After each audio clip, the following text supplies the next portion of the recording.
Yeah. Where is that? Um,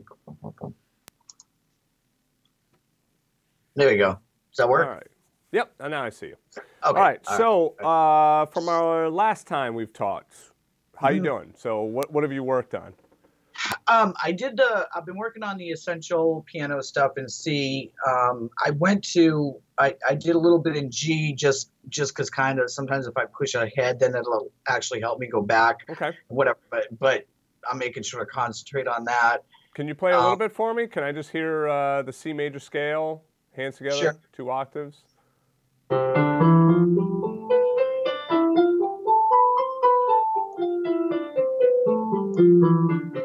Good. Nice. I That did the sounds contrary motion on that too, and then just started that on G as well. And then I've been doing the 5 finger scales, which I watched a little bit of your boot camp. I took a little too much on trying to get into those, but just to get a little bit of practice, and I was. And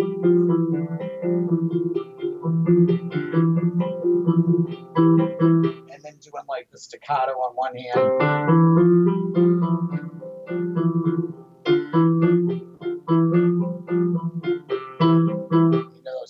some of that. The only thing I'm having a tough time with, and it's just a matter of practice, is doing the soft on one hand and loud on the other. That's kind of a tricky.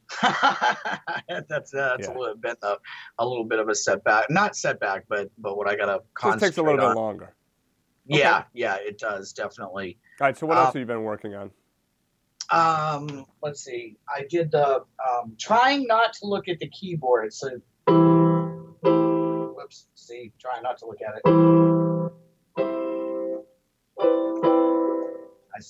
You gotta pardon me. I'm really tired today too. That's all right.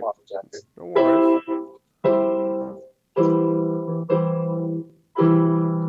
And then I tried to do like different positions. Oh shit! I'm not even gonna try that right now. So one inversion in one hand and a different one in another. Okay, good. I really slowed it back. I feel a little like I mean I know you've taken lessons for years too before, but that thing of trying to get it all down. But I really wanted to just backtrack and say, stop looking at the keyboard.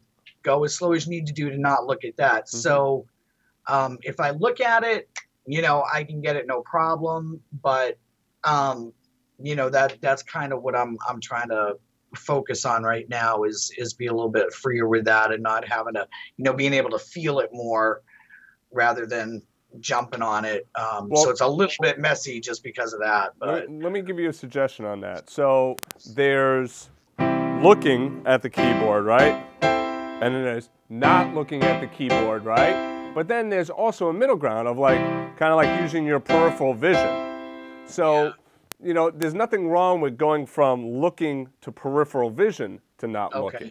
So like rather than thinking that you're going to go from 0 to 60 right away. Yeah, I tend to be like that.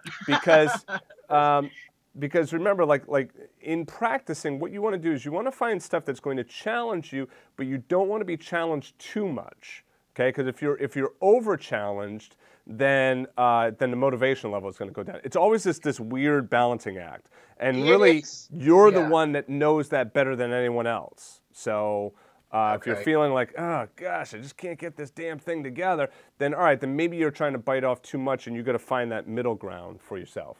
Okay. I'm glad you said that because that was something I was going to actually bring up. Is because you're absolutely right. It's that kind of knowing how to practice certain things one way, but being able to take a step back and, like you said, not biting off more than I can chew, but at the same time getting me to where it's still pushing me but not killing me, kind of a thing. Right. So I'm glad you picked up on that. That's definitely been kind of a setback of mine that I've got to work with. So having some tips. And the reason I pick up on it is because it's a setback of 99% of people. It's like you would be in the minority if it wasn't a setback, for you. Setback is the wrong word. If it wasn't a challenge for you. Yeah. So all right. So anyway, okay. So anything else? I did the did the did that thing and just mess with like a 1-4-5. I mean, I could go on and do it, Okay. but and also all those, you know. Watch your shoulder. Huh? Watch your shoulder. You're starting to. Oh, yes, I know. Yeah, you're starting I to. know. I have it right there. It's written right up there. I do that with everything. And then So get to the way to help avoid that is grabbing more at those chords, you know, rather than push. Because when you push, it's naturally going to push up those shoulders. Yeah, I'm trying to think about that as I'm Okay. doing it. All right. So now, one thing that I'm going to ask you pretty much every time, and this is a couple of reasons why. One is that I don't have time to like go back and look at a bunch of notes and whatnot. But also, this is going to change. Is I'm going to ask you, what's your goal? All right. So where are you trying to get to? So just think about that every time. We're going to just kind of like keep going through that. Like, what's your goal? Because between now and the next time, your goal might also change. So rather than me referring to notes and thinking, oh, this is what her goal is, let me ask you. So where are you trying to go now? So like, where do you see the next month? What do you want to get to? And that's, again, I'm glad you're asking that question because I honestly, I don't know. Okay. I'm in a very funny place where, I'm not a hobby musician yet. At this point, and everything I've done in the past with, you know, guitar and gigging and all that and studying and whatever, I'm caught between this, you know, when I go to study and practice and when I go to improv and just let go and play, it goes beyond, you know, I want to be able to play this song. I want to be able to play that song. I want to sit at home and do this. But I'm also not sure, you know, where I am as far as if I want to perform out again at some point. It's really. There's some really fun stuff I got to tell you about. Please do. Please shut my brain up and say something. Yeah, I mean, there's like in terms of, okay, so the first thing that I would suggest, and this is stuff that I live as well. Yeah.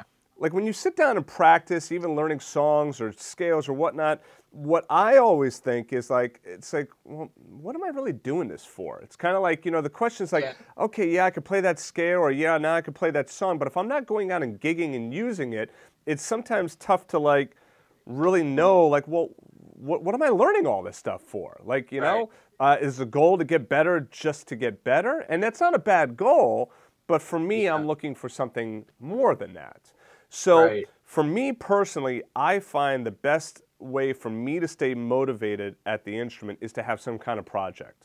And the project can be really anything, you know, but I'm also a proponent of, I think you should, you know, if you have a skill and you could put some art and beauty into the world, you should do it. Now, for some people, that's like, oh, geez, I don't want to pack up equipment. I don't want to go out and play. I can't go out into clubs and stuff like that. And I completely get that. Today, there's a lot of cool new technology that you could do. Facebook Live, Periscope, those two right there. I was on Periscope the other day. There's people that like, they're just sitting there like practicing. And they'll have a few people watching. And the sheer act of just being out there and having one other person watch you do this changes the whole perspective of what it is that you're doing. Or Facebook Live. YouTube, of course, as well. So my suggestion is think about a project. And maybe the project is you want to put together a repertoire of songs and then you want to stream it live.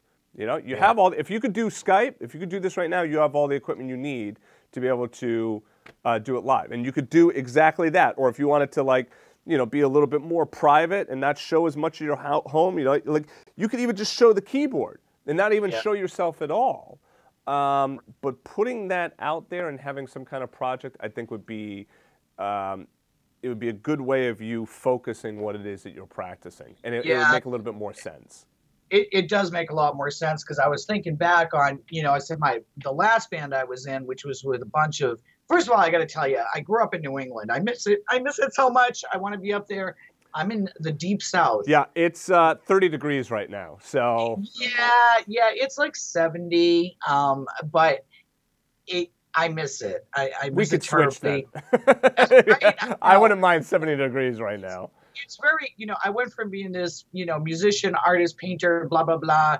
I moved to the desert for a year when I lost my house. And now I'm here in North Central Florida working as a sergeant for a correctional institution for men. Wow. All right. Yeah. That's what I was saying. My certification was 2 stressful days of firearms recertification. Like, they just hit the target. It's crazy. And I've met some really interesting people. My life is not boring. I can say that honestly. But there are some great musicians around here. There's some connections that I've made, but I've been kind of reclusive, and I've been hesitant to get back out and say I want to go gig because, man, I am 50. I don't want to be hauling gear at 3:00 in the morning. Right. And my shoulders were already shot to shit from work and carrying stuff. And but that connection is what has been missing. And so at one point I did think about, oh yeah, I can do some stuff online. So I'm really glad you said that because I think that's a good goal. I think that is what I need to set up to do. That would be a good step. And then from there, what's nice about the online thing is you can kind of start to create a dialogue with people. And of course, enough to be careful with all of that, but you can get a dialogue, and I'm sure some friends that like they don't want to know your friends. Like, that's so, right. But the other thing, too, to consider, I'm just tossing out ideas for you, is how can other areas of your life intersect with music? Rather than music being, okay, I play music and now here's the rest of my life. You mentioned painting, like, you could kind of like, and then being in a correctional thing. I actually taught in a prison for a few months, and it was a very interesting experience. So any way in which you can kind of put stuff together, if it feels comfortable to you, it's a way of joining aspects of your life. My last audience was seriously on the recreation yard, and one of the officers that had wanted guitar lessons, and I talked to him about, he pulls me in the music room I didn't even know existed, and there's a bunch of inmates playing, and next thing I know, I'm picking up guitar, and I started, messing around with them, and then I start playing, and all of a sudden I've got this literal captive audience, because, they're, but it was those, when there were a couple moments after that, or when I played, for some of the other officers and officer station and whatever. And it's like that. I'm kind of rambling, but it is getting to a point is that's what I realized. The connection doesn't have to be, my favorite connections in music have been in a small club where they've been like 2 people that you just with, not 250 or 5,000 or whatever. Have you thought about doing that? Have you thought about like playing at a correctional facility or like doing like a little 20-minute concert or something? I would do that, but there's a very fine line between officer and inmate, and especially down here where it's a little bit more that I have to be careful with that. I would love to do a music program. I'd love to get out of being the actual officer and say, I want to volunteer and do this. And so if I can work out something in my life where I'm not doing it as a job, absolutely 100%. I would go and do that. But considering where I'm at, it tends to cross the boundaries of, it's a little tricky. Let's put it this way. You have music, you love playing music.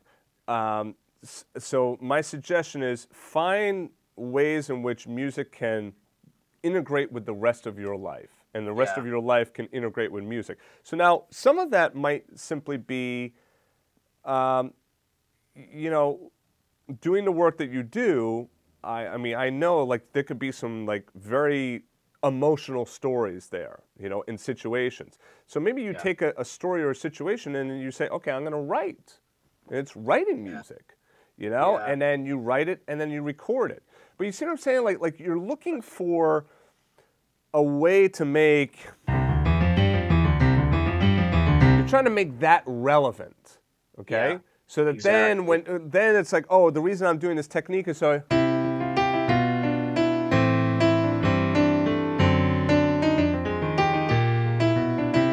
I could like start to create something and create a song, and now I'm going to take that song and I'm going to record it, and now it's song number 1, and I do song number 2, and maybe I write a song every week or every other week. But any way in which you can bridge that chasm between relevancy, of what it is that you're playing, in real life, that I think would make it just a lot more fun to practice, because then now you have something very specific to work on. Now, I could simply tell you, just go work on a song and learn a new song. So you could pick any of the songs on the site and find something that interests you, and you could try working out that song. But long term, still, it's like, well, what do you do with that? How many times you learn a song, you forget a song. You learn a song, you forget a song. So, oh yeah, so definitely. one part of your homework, I'd say, like, continue with the piano essentials. That's all good stuff. I'm not sure if I gave you the arpeggio techniques lesson. I might have recommended that one to you. But the six are essential. The one and then accenting on the and was the last thing we were doing on that. Yeah, so you could keep working on that, and your triads, like, trying to get nice.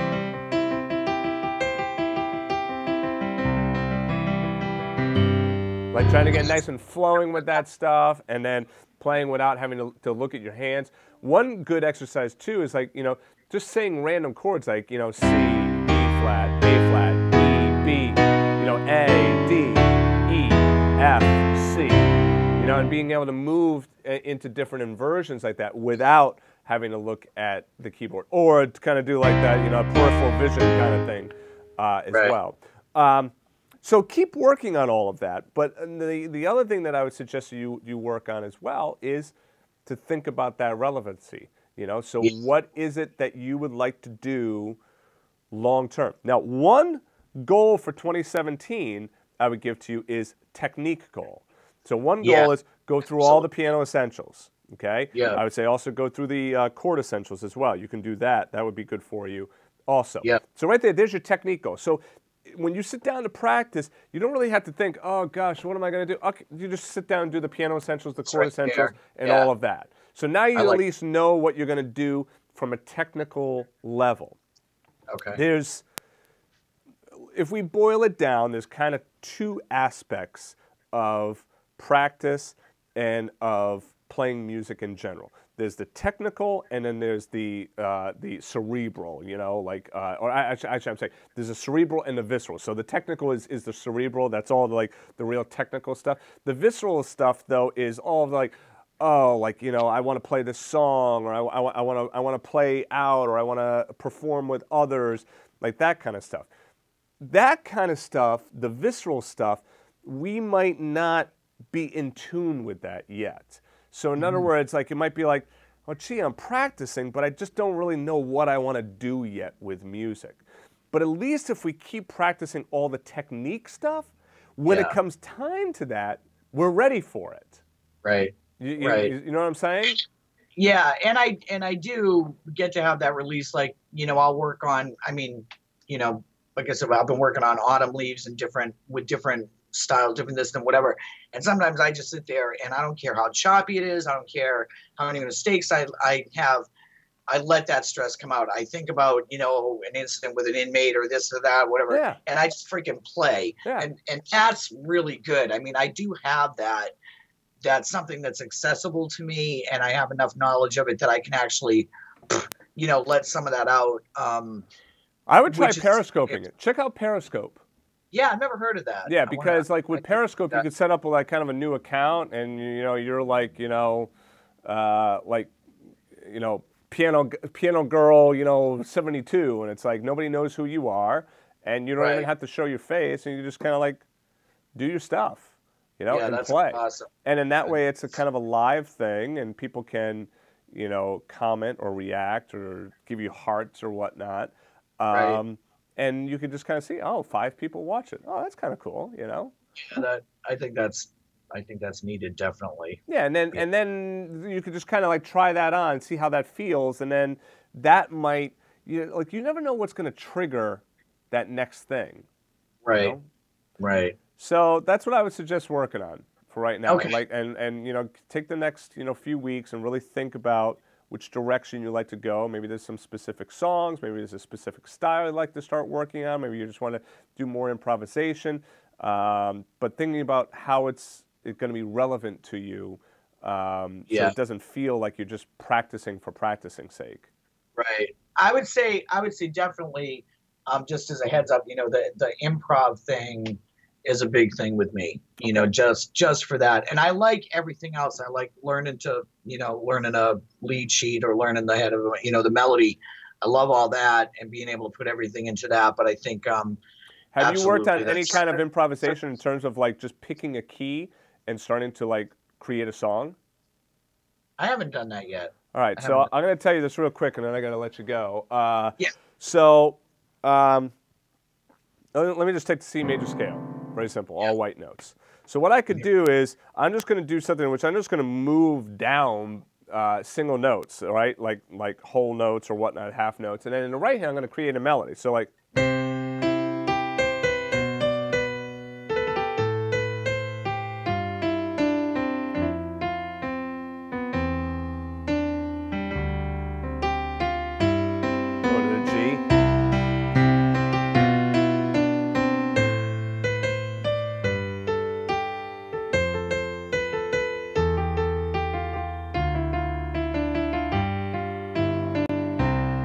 Okay, now, since I'm all in the key of C and I play all C major scale, I could pretty much play any note. So I could like just kind of like. Right.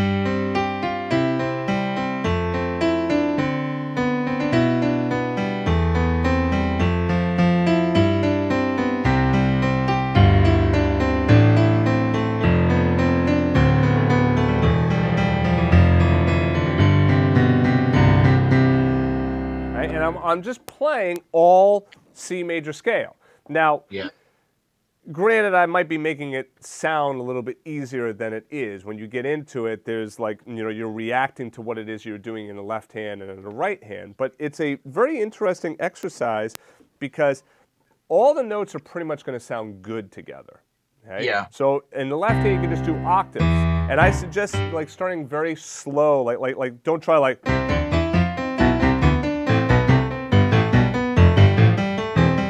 And then I'm also, you hear that I'm playing it kind of like a classical-esque kind of sound, Yeah.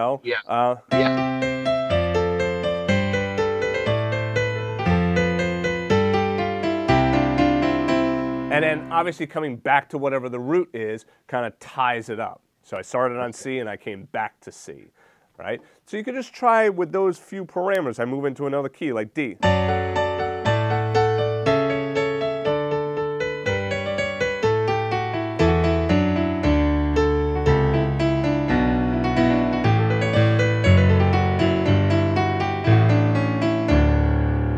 So now I can create a song in the key of D, and then from there that kind of spurs some creativity and kind of like moves on to something else.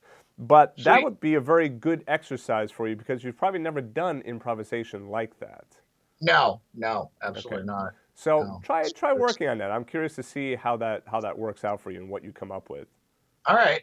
All right. So good. It's just single note. It's just octaves, single note or octaves. So you're not trying to play chords in the left hand, right? Okay. You can, but that gets a little bit more complicated. Just octaves in the left hand with a single note right hand melody is going to be a lot easier for you to start with. All right. Cool. Okay. I like it. All right. And I'm recording.